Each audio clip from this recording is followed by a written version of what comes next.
Hi there. In the last episode of Project E46, I covered dropping the rear subframe out of the car. And before I get going on all of the maintenance modifications and upgrades I'll be doing to the car, I wanted to make a quick video kind of explaining what you should be looking for regarding rear chassis damage and subframe tearing. Obviously, it's a big deal when you're buying an E46, so I wanted to kind of explain what you should be looking for once you do tear your project car down and kind of get started doing the repairs.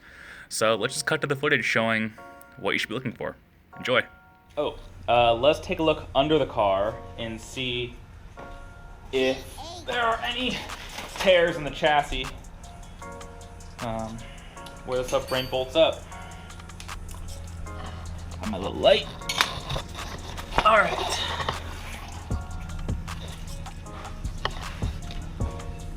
Oh yeah.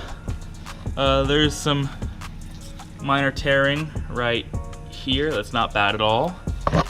What about this side? That actually looks okay. You know what? I'm really surprised. That looks okay as well.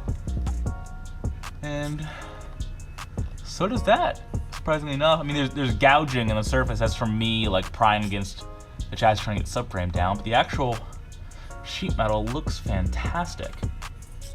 Color me very surprised. This is a 99, a first model year E46, the one's most prone to damage, and it actually looks really good. I'm curious, I don't see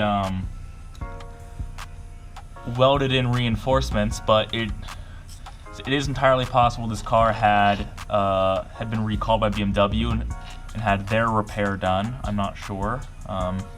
Previous owner did not know off the top of his head. Actually, no, is that? Yeah, that's a very tiny micro crack right there, and right there. And it's so small, it's actually just like cracking the underbody coating and through the dirt. It's very, very minor. I'm not sure if the camera even picked that up, but that's good. That means this chassis is in super, super duper great shape. So yes, subframe's down. We're gonna do the reinforcements, poly bushings all around, and get this thing ready to drift. Awesome, very good. I picked a real winner, I guess. Super. Okay, hopefully that quick look under the car was helpful. Sorry, I can't even speak. Hopefully it was helpful for you.